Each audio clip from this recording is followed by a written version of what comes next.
After my heart stopped for 47 seconds, I woke to messages from my family.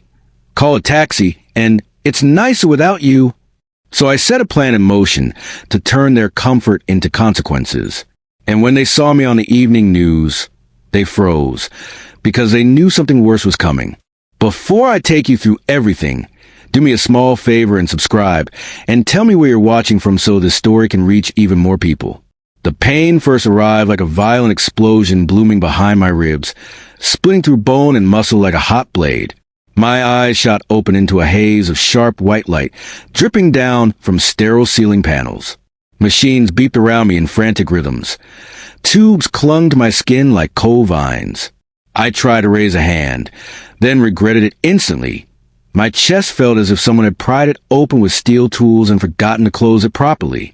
A shadow formed beside me, then sharpened into a woman with a soft expression and a badge clipped to her coat. "Mr. Harper," she said gently. "I'm Dr. Patel. You're awake. Good." Her voice was calm in the way only someone accustomed to heart failures could be. She checked my pulse, adjusted the monitor, and then met my eyes with seriousness that immediately hollowed my stomach. "You underwent emergency triple bypass surgery," she said. "Your heart stopped for 47 seconds during the procedure." The words didn't fall, they crashed. 47 seconds. Almost a minute of being nowhere. My throat tightened, unable to decide whether it wanted to speak or scream. I forced air through the dryness. 47 seconds? She nodded. "Yes, but we brought you back. You're stable now. 2 weeks of supervised recovery, and you'll be ready to return home." Home.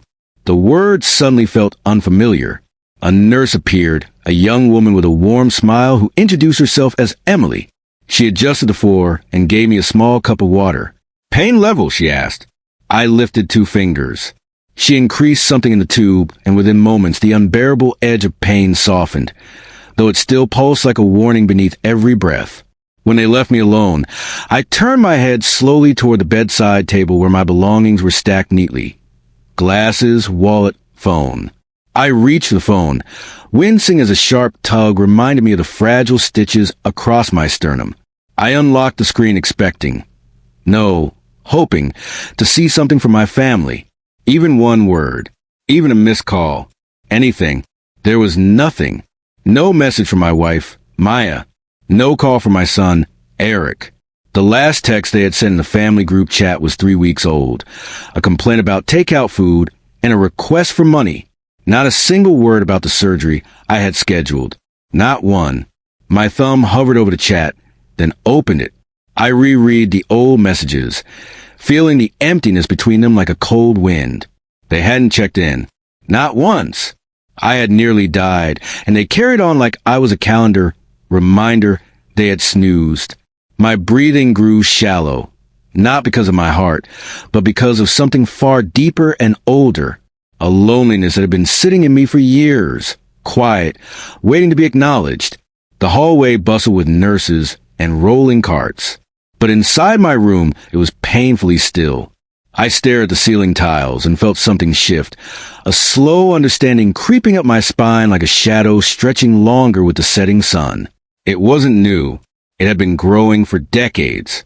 Everything began unraveling years before the surgery.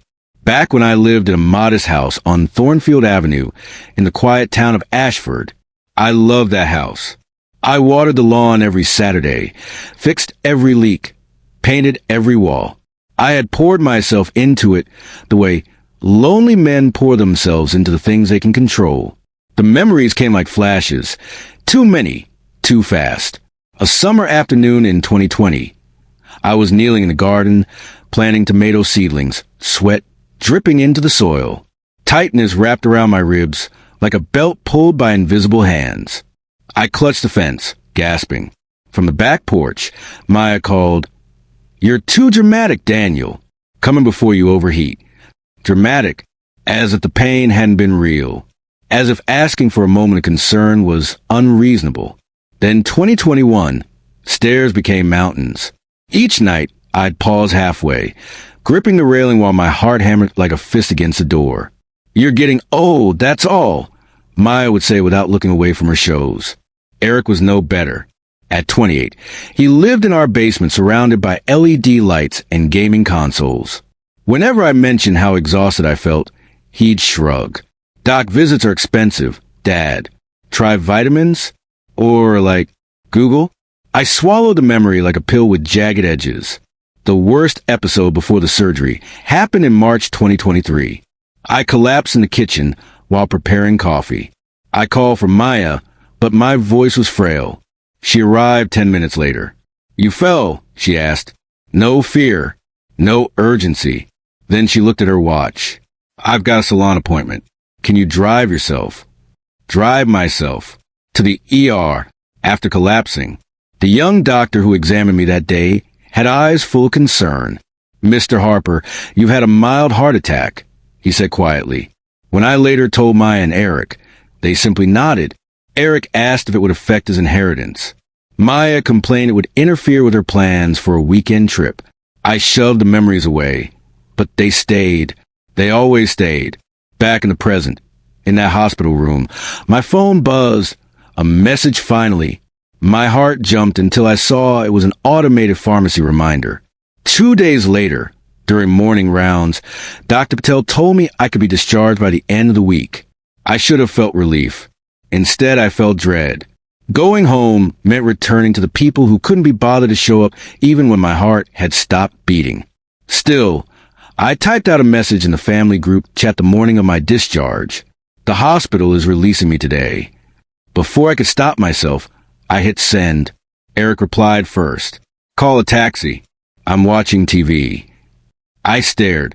The words blurred. Then Maya's message appeared. Stay another month. It's nicer without you. My fingers went numb. The phone nearly slid from my hands onto bed. Those were the people I had lived for, worked for, cared for, defended, sacrificed everything for. Nurse Emily walked in just as I set the phone down. She saw my face and didn't ask about pain. She simply placed a hand on my shoulder and whispered, "Some people don't deserve the ones they have." She left.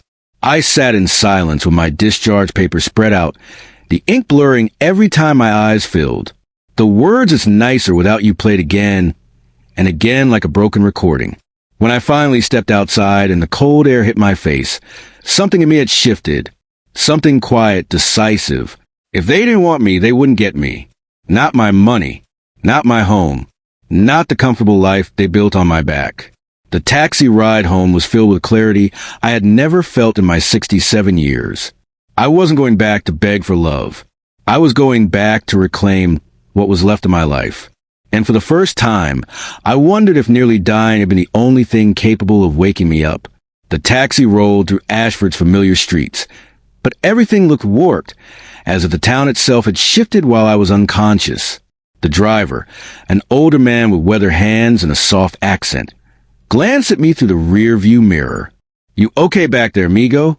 Hospital trips, they're heavy." 45 years, I murmured, staring at the window instead of him. "It's been heavy for a long time." He didn't respond, but his eyes softened with the understanding of someone who'd seen too many quiet heartbreaks in the back seat of his cab. As we approached Thornfield Avenue, memories clung to every corner. There was the park where I pushed Eric on the swings until my arms went numb. The hardware store where I spent half my life buying tools to repair things no one appreciated. The streetlight that flickered every winter and I reported for years because Maya hated how it affected the ambience. The taxi turned onto my street. The house appeared exactly as I'd left it. White siding, green shutters, the oak tree leaning slightly over the roof like an old guardian unable to keep watch anymore. But now, as I sat in the back seat looking at it, it no longer looked like home. It looked like the tomb of every sacrifice I'd made. "You need help with your bags?" the driver asked. I shook my head. "No, I think I'm done being helped." The words slipped out before I could stop them. I stepped out onto the driveway, the winter air sharp enough to sting my lungs. The house looked strangely alive. Music thumped faintly from inside. Laughter, carefree, unburdened laughter, floated out when the wind shifted. I unlocked the front door and stepped into a scene that felt like an insult carved into reality. The place was a disaster. Empty takeout boxes were stacked on the kitchen island like trophies of laziness. Beer bottles crowded the coffee table. A pile of unwashed dishes towered in the sink, perilously close to collapsing. Eric's gaming setup had grown into a monstrous sprawl across the living room. 3 monitors, LED strips, wires snaking like vines across the rug I bought on our 20th anniversary. But what hit hardest was the atmosphere. They had been celebrating my absence, celebrating the inconvenience I removed by nearly dying. I moved through the house slowly, each step a confrontation with a truth I'd spent years avoiding. These people didn't miss me.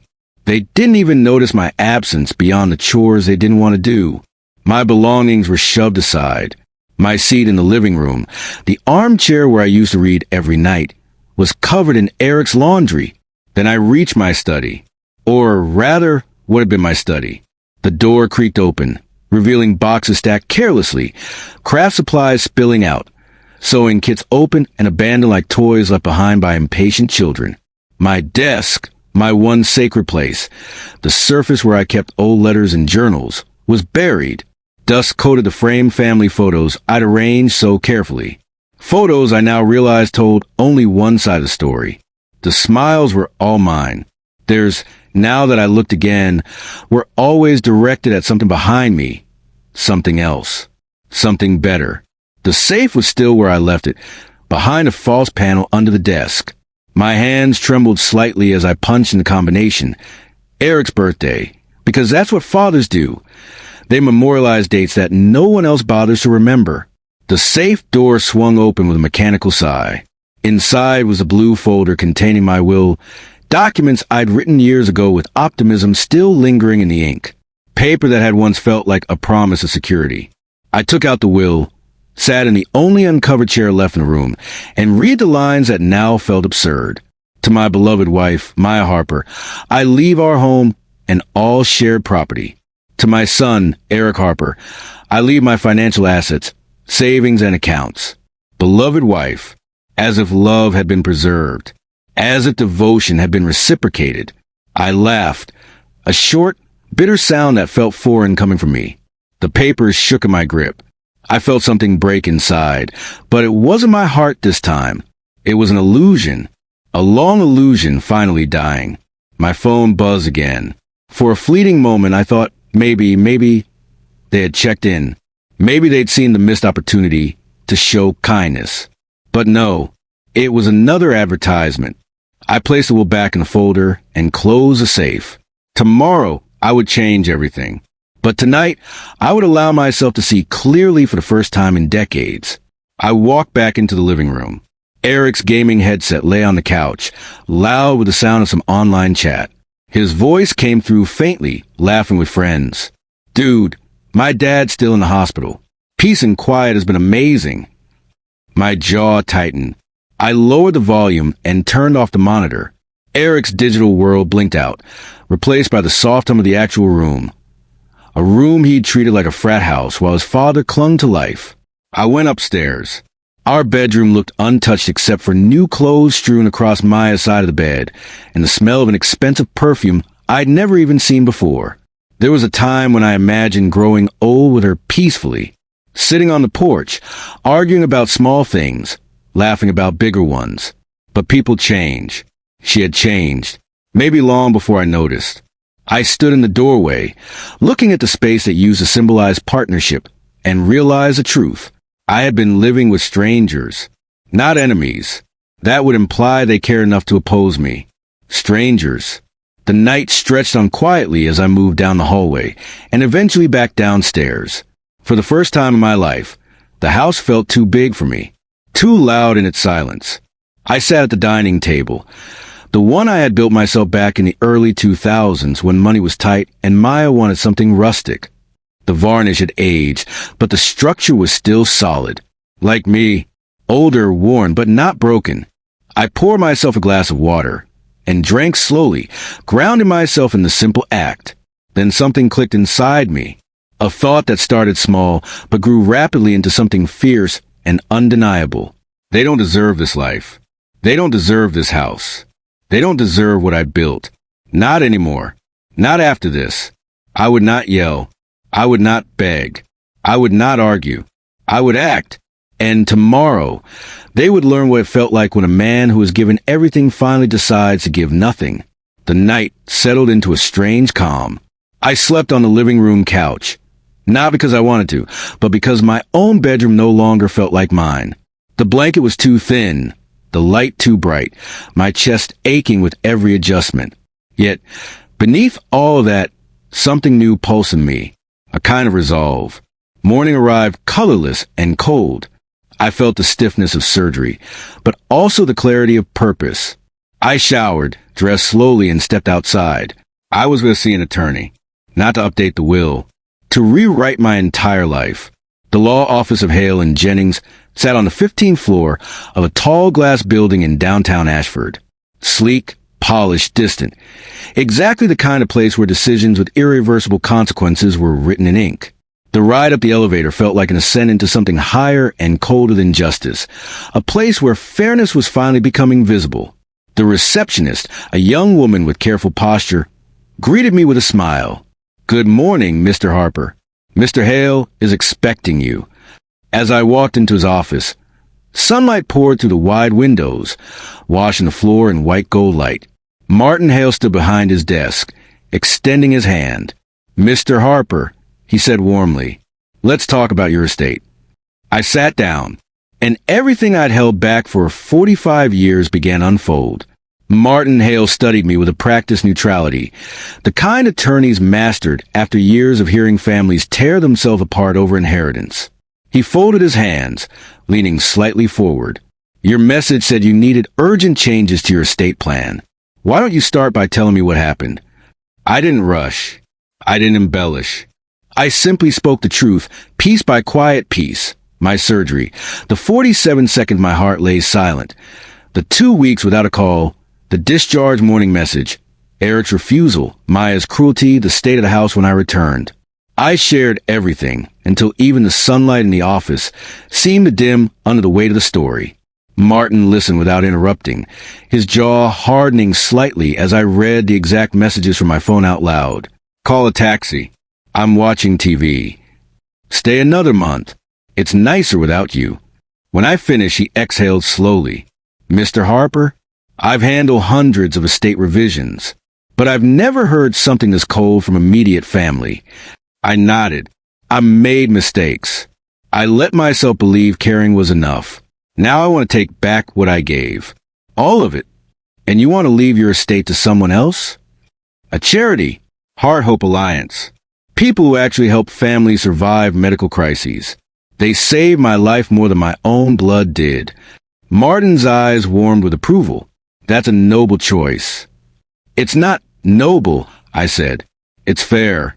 He retrieved a yellow legal pad from his drawer. "We'll create a charitable remainder trust.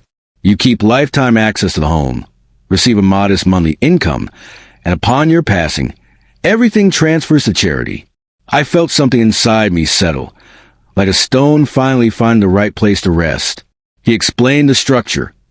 Independent trustees, guaranteed protection against contesting relatives, provisions to ensure no loophole could return property to Maya or Eric.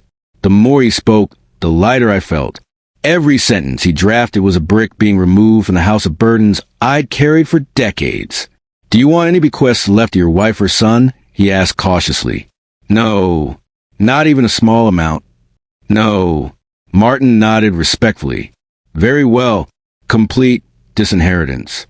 He typed steadily, the clacking keyboard counting the seconds until my life took a new shape. As he prepared the final pages, he said, "There's one more question, Mr. Harper. Do you want this donation to be public?" I hesitated. Then I remembered the laughter I heard from inside my house when I first returned. I remembered the party-like atmosphere, the joy they had soaked in while I lay stitched and hollow in a hospital bed. I remembered how easy it had been for them to live without me. "Yes," I said, "make it public." "That will attract media attention," Martin warned. "Your family will find out through the news. It could be dramatic." "So is abandonment," I replied. "Let them hear the truth from someone who finally learned how to speak it." Martin smiled, small, approving. "I know someone." The Heart Hope Alliance works directly with Channel 8. Their media coordinator, Leona Mills, is excellent at crafting impactful stories. I'll introduce you. The signing process took less than 15 minutes. The witnesses, 2 paralegals, entered, nodding politely as they affirmed my identity and watched me sign the revised will, trust documents, transfer forms. With each signature, a chapter closed quietly behind me. When the notary stamped the final page, Martin slid the completed folder toward me.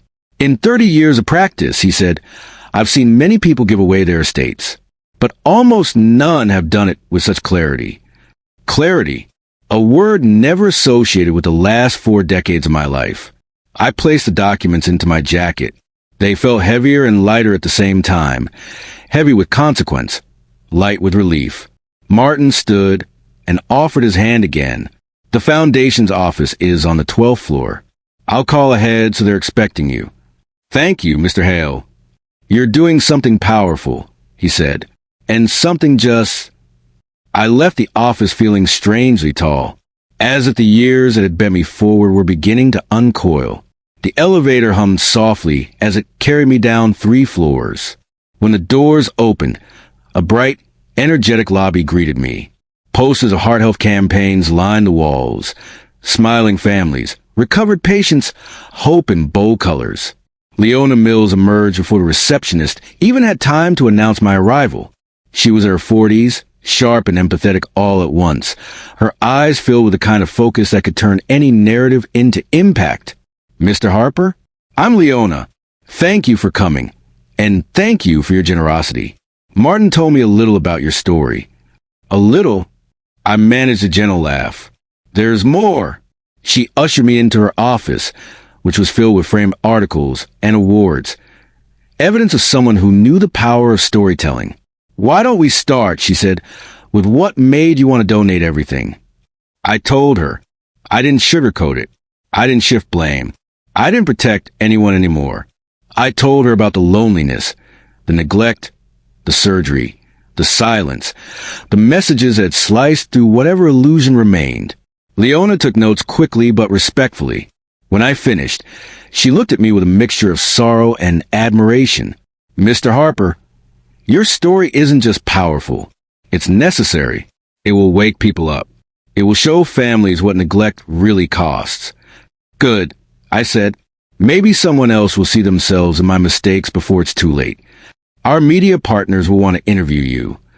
I'm ready. Her smile widened. Excellent. Channel 8 can come today. They'd love to feature the donation during Heart Awareness Week. Should I schedule it? Schedule it. For the first time in years, I didn't ask anyone else's opinion.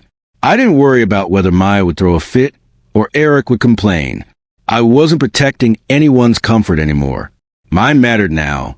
A few hours later, I stood under bright studio lights at Channel 8, microphones clipped to my collar, cameras pointed directly at me. The interviewer, a calm, articulate anchor named David Moreno, sat across from me. He began gently. Mr. Harper, thank you for being here. Could you tell our viewers what led to your extraordinary decision? I told the story again, with precision, with honesty, with the quiet force of someone who had spent too many years whispering while others took advantage. David asked, what went through your mind when you read those messages from your family? I looked straight into the camera. That 45 years of sacrifice deserves more than indifference. And why Heart Hope Alliance? They saved my life when my heart stopped, I said. My family didn't seem to care whether it started beating again. The interviewer swallowed, genuinely moved. Cameras captured every word, every tremor, every beat of the new heart that had been forged from disappointment. Afterward, the crew followed me back home to record a few scenes for the broadcast. They filmed the exterior of my house, the living room, the photos on a mantle, images of a man who had once believed love was unconditional. Leona later called to tell me the segment would air at 6 p.m. sharp. I didn't rush home to watch it. Instead, I stopped at a quiet cafe downtown, ordered a warm meal, and let myself exist without anyone needing something from me. At exactly 6 o'clock, the cafe TV screens flickered to the Channel 8 news. The anchor introduced the story dramatically. A local man's generous donation is making waves tonight, but it's the reason behind it that's capturing everyone's attention. Then my face appeared on the screen, calm and resolved. Across town, Maya and Eric were likely sitting in the living room, eating takeout, complaining about small things, completely unprepared for the explosion heading their way. My interview played. The footage of my house followed. The explanation of the charitable trust. The closing line for me. My only regret is that it took 68 years to understand my worth. Around the cafe, a few diners looked at me, recognizing me, maybe feeling sympathy. Some nodded quietly, as if to say you did right. I didn't feel pride. I didn't feel sadness. I felt something new. Freedom. When I returned home later that night, I saw the porch light still on, the house standing quiet and unaware of the storm brewing inside. Because somewhere in that house, two people who had assumed they'd inherit everything were watching their future evaporate in front of thousands of viewers. And I hadn't answered any of their calls. Not yet. Across town, while I stepped into a quiet house humming with the afterglow of my decision, there's erupted into chaos. Every screen in their living room flickered with my interview. The same walls where they'd been laughing while I lay in a hospital bed were now echoing with a truth they could no longer escape.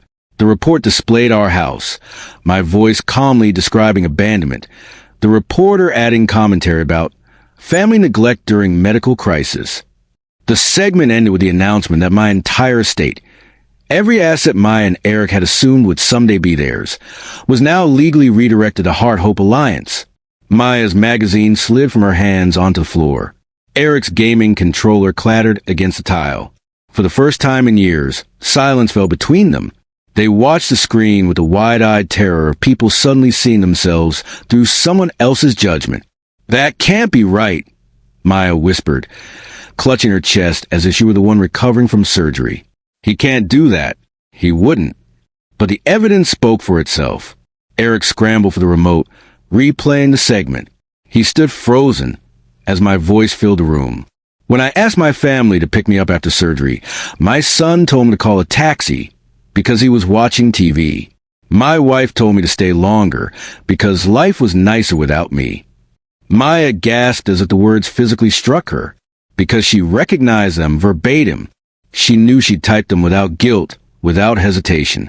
"What is he thinking?" Eric muttered, pacing like a trapped animal. "He can't just give everything away." "He's lost it," Maya snapped. The surgery must have scrambled his mind. But beneath her forced outrage, panic bled through. Eric grabbed his phone, hands trembling, and dialed me. He expected me to answer the way I always had, ready to help, ready to forgive, ready to bend. But the phone went straight to voicemail. He tried again. Voicemail.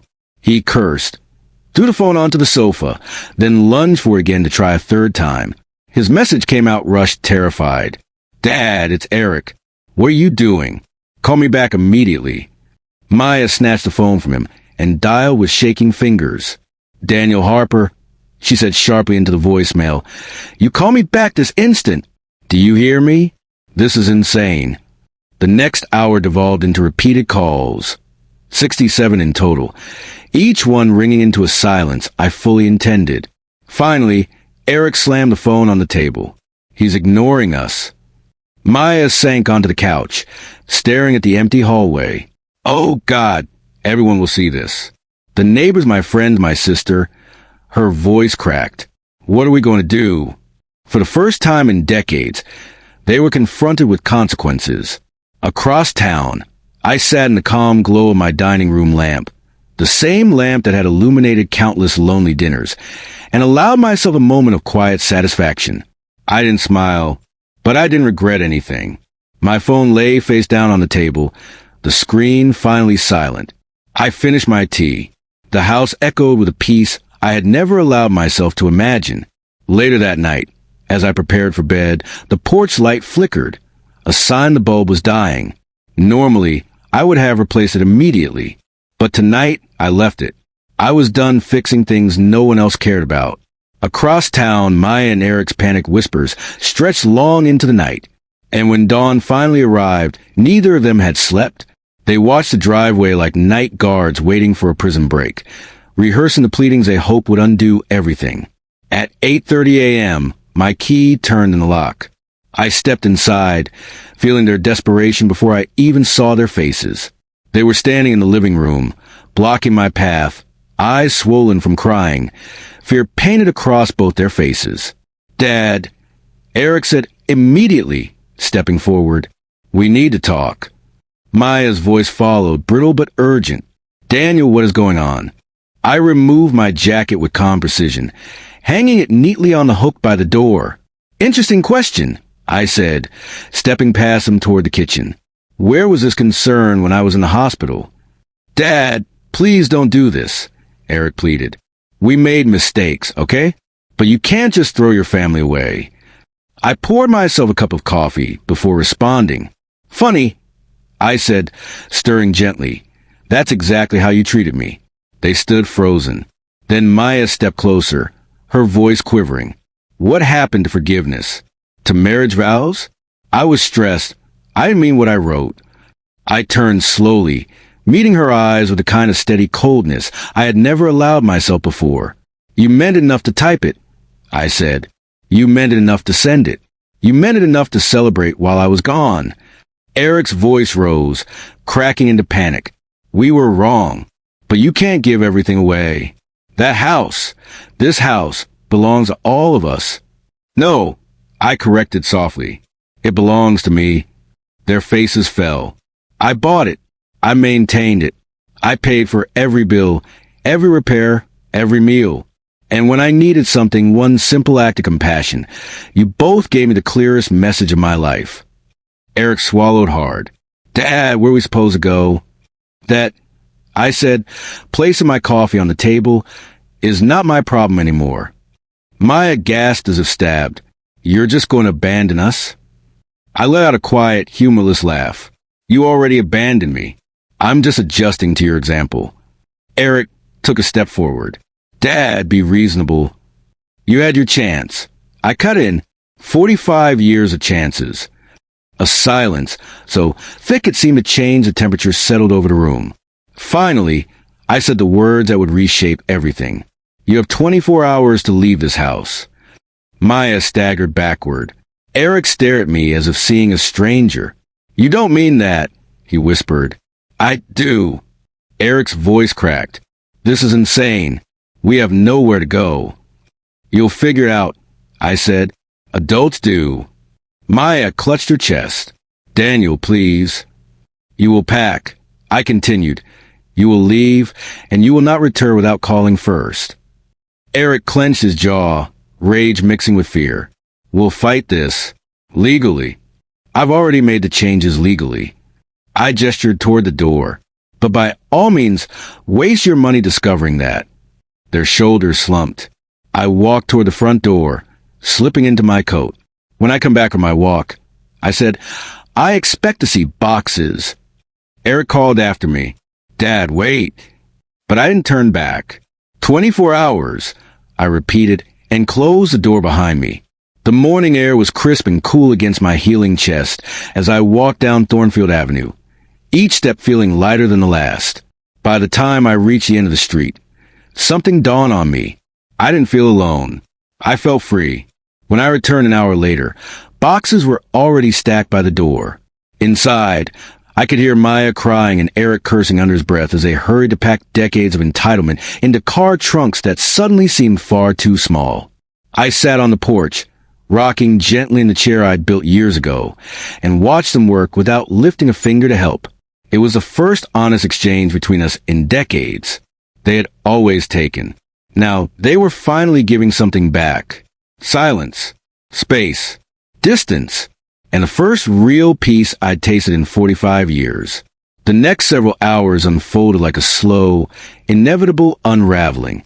The sun climbed higher, illuminating every hurried step Maya and Eric took as they scrambled through the house, gathering pieces of life they had long assumed would remain theirs forever.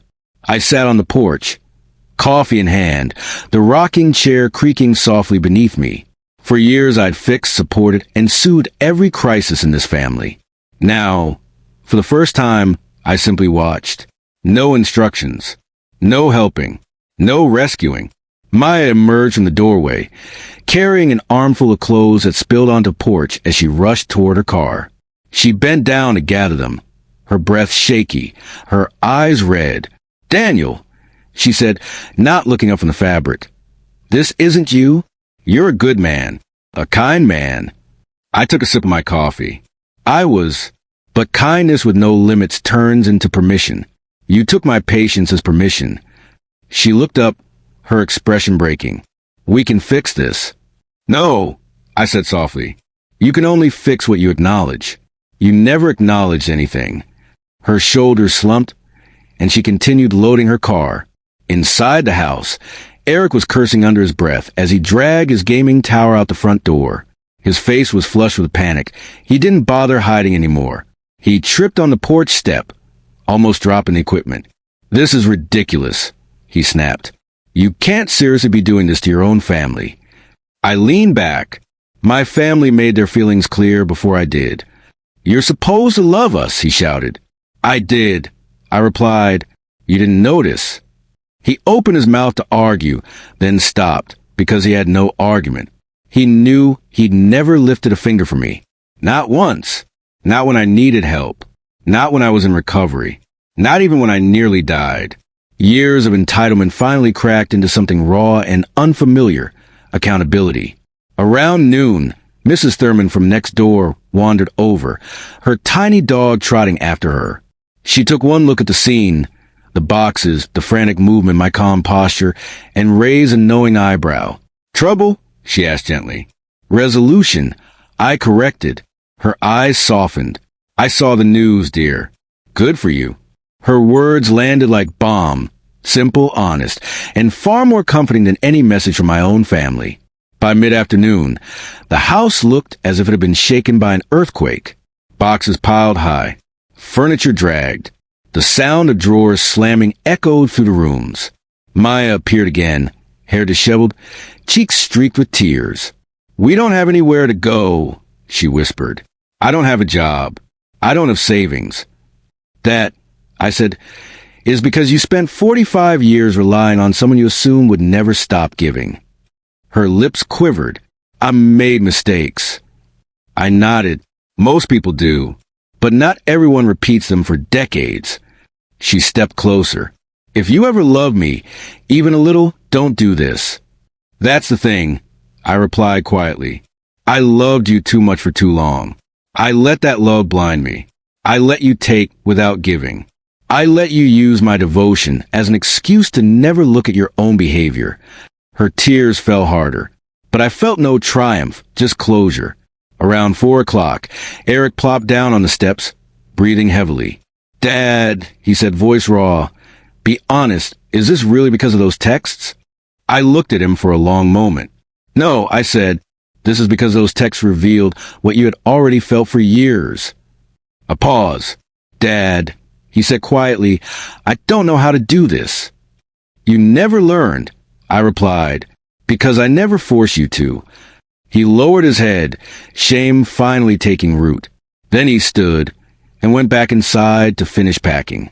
At 5:30, the cars were filled beyond reason. Clothes stuffed into laundry baskets, electronics crammed haphazardly into the trunk, shoe boxes overflowing with items they couldn't bear to leave behind. The driveway looked like a yard sale staged in a panic. When the clock struck 6 p.m., I stood from my chair. Maya approached first. Her voice was barely audible. "Please don't do this." "I already have." Tears slid down her cheeks. For a flicker of a moment, I saw the woman I married, the one who laughed with me on our first trip, who smiled softly when Eric was born, who once held my hand during thunderstorms. But flickers aren't foundations. "I hope," I said gently, "that this teaches you something about how to treat people, especially the ones who love you." She turned away, defeated. Eric came next, shoulders slumped, face twisted with fear and resentment. "I don't know what to say," he murmured. "For once," I said, "that's okay." He stared at the ground. I'll figure things out." "I hope you do." With hesitant steps, he hugged me, a clumsy, stiff hug from a man who hadn't embraced me since childhood. I didn't turn the hug, but I didn't push him away either. "Goodbye, Dad," he said. "Goodbye, Eric." Maya and Eric climbed into their cars. Engines started. They lingered, perhaps waiting for me to change my mind. But I didn't. I simply raised a hand. Not a wave of farewell, but a signal of finality. They backed out of the driveway. Maya wept openly behind the wheel. Eric gripped his steering wheel like he was holding on to the last piece of a collapsing life. As their cars faded down Thornfield Avenue, the street grew quiet. Utterly, beautifully quiet. I sat back down slowly, letting the stillness wash over me. For the first time in 4 decades, the house belonged entirely to me. Not physically, not legally, but emotionally. The walls felt wider, the air lighter. The weight I'd carried, of expectations, of unbalanced love, of silent suffering, had lifted like a curtain revealing a new stage. Inside, echoes of their frantic packing lingered, but beneath those echoes was something else. Possibility. That night, I walked through the house room by room. The living room felt larger, without Eric's equipment sprawling across it. The kitchen seemed calmer without the clutter of takeout boxes. The bedroom, though empty, felt like a room ready to be reclaimed rather than a battleground. Then I returned to my study. I stood before the desk, cleared off the last box, and wiped away the layer of dust that had collected over the months. For the first time in years, the study looked like mine again, a place where decisions were made, not ignored. I opened the drawer and pulled out a folder of travel brochures I had tucked away a decade ago. Places I had always wanted to go, but never dared to put myself first to visit. Colorado, Wyoming, the Grand Canyon, Alaska. My heart beat softly, still fragile, still healing, but alive. I spent the next month adjusting to the quiet. It wasn't loneliness. It was liberation. I planned trips. I walked daily. I cooked meals for one without apology. By March, I took my first solo trip to the national parks. By April, I was hiking trails I never thought I'd see. By May, I was taking photographs that made strangers stop and stare. In June, my doctor told me I was recovering better than expected. "You look younger," she said, impressed. Happier. I helped Heart Hope Alliance with their campaigns, sharing my story with families who needed someone to tell them the hard truths about support and respect. And then something happened I did not expect. I ran into Eric. Not by chance, by change. And that meeting would shift the story once again. I met Eric on a warm July afternoon, in a quiet corner of the Ashford Coffee House, an old brick cafe where retirees played chess and college students wrote essays they'd later delete. I had come in to sort through my newest set of photographs from the Ozark trip, the images still bright on my tablet screen. Waterfalls, winding trails, miles of green that stretched into forever. As I zoomed in on a mountain ridge, a familiar shadow crossed my table. I looked up. Eric, but not the Eric I had known. The one who lived in the basement, slept until noon, and relied on me as if adulthood were optional. This man looked different. His hair was trimmed neatly. His clothes were pressed, not wrinkled or stained with snack dust. His posture wasn't slumped with entitlement. It held something new, something heavy, something earned. "Dad," he said quietly, "can I sit?" After a moment, I gestured the chair. He sat carefully, as if afraid the seat might reject him. "You look good," he said, unsure. "Healthier." "I feel healthier," I replied. "Life's quieter now." He nodded, eyes flicking to the photos on my tablet. "You took those?" "Yes." "They're beautiful." I waited.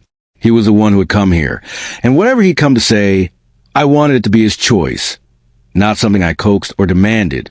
Finally, he took a breath. "I'm not here to ask for money or the house, or to change your will," he said. "I know that's past.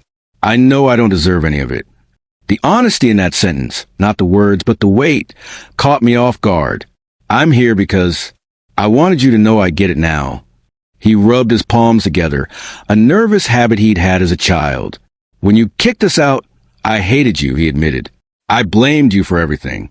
But after a few weeks, when the shock wore off, I realized something." He looked up at me, eyes steady. "I had been living off you. Not just financially, emotionally. You handled everything.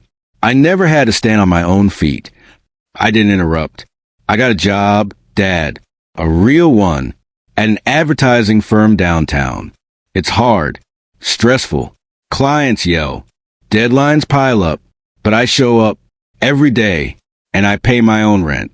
I used to think responsibility was a punishment. Now I see its growth. He reached into his pocket and pulled out his phone, showing me photos of his small studio apartment. Clean, simple, earned. I'm not asking you to be proud, he said. I'm asking for the chance to become someone you wouldn't be ashamed to talk to. I studied his face. The same boy I raised, the same man who had once thrown tantrums over video games, now sitting across from me with humility stitched into every word. Eric, I said quietly, I'm not ashamed of you. He blinked, surprised. I was disappointed. I continued, not because you failed, but because you never tried. He nodded slowly. I know. Silence settled between us, not tense, not bitter, but open. For the first time in decades, we were two people speaking plainly, without expectations or resentment humming beneath the surface. He hesitated. Dad, would you ever want to get coffee again sometime? Not now. Not tomorrow. Whenever you're ready. I considered him, not the man he had been, but the one he was becoming. Maybe, I said, once a month. Nothing heavy. Just talking. His shoulders relaxed. He wasn't forgiven, not fully, but he was seen. And sometimes, that is enough to start something new. As he stood to leave, he paused. Dad, I'm glad you're living your life now. Really. He walked out of the cafe with a sense of purpose in his stride. Not confidence, not certainty, but purpose. And purpose is the soil where real men grow. I spent the rest of the afternoon reviewing my travel plans. The Ozarks were crossed off. Big Bend was already behind me. Colorado had given me photographs I kept framed on my study wall. Next, I planned to visit Maine in the fall, capture the fiery leaves before winter swept them away. Then, maybe Utah with some new friends I had met on the trail. My phone buzzed with a message from Tom. Sarah found a perfect campsite in Utah for October. You in? Absolutely. I texted back. 2 steps into a new life. And more coming. I drove home along Thornfield Avenue, past familiar houses that now carried no weight, no obligations. Neighbors waved as I passed. Some because they'd seen the news story, others because they'd noticed a piece that had replaced my old stiffness. The house stood quietly as I pulled into driveway. Mine, not because I owned it, but because I finally occupied it. Inside, the rooms breathed. No clutter, no shouting, no tension filling the air like smoke. I walked through each room slowly, appreciating the space that had once felt like a heavy burden. In my study, sunlight spilled across the desk. The same desk that had once been buried under Maya's crap boxes and Eric's discarded electronics now held my camera, my travel journals, and a world map with pins marking places I now plan to visit, not someday, but soon. I sat at the desk, feeling the gentle ache of my healing chest and the warm certainty of my healing life. People think change requires catastrophe. Sometimes they're right. But sometimes catastrophe is just a doorway you refuse to open yourself. My heart had stopped for 47 seconds. And when it restarted, it pushed me into the life I should have been living all along. A life not built on obligation, but on choice. Not on sacrifice for others, but on value for myself. Not on waiting to be appreciated, but on learning to appreciate my own existence. Some stories end with grand reconciliations. Mine didn't need one. What it had instead was something far more powerful. Peace, freedom, and the quiet possibility that the future could be shaped by my hands alone. As the sun dipped behind the oak trees outside my window, painting the sky in colors I wished I could bottle, I whispered to myself, it took me 68 years to learn my worth, but I learned it, and that was enough. If you like my story, tap the like button, subscribe to the channel, and share your thoughts about my journey in the comments. To hear the next story, click on the box on the left. Thank you for watching.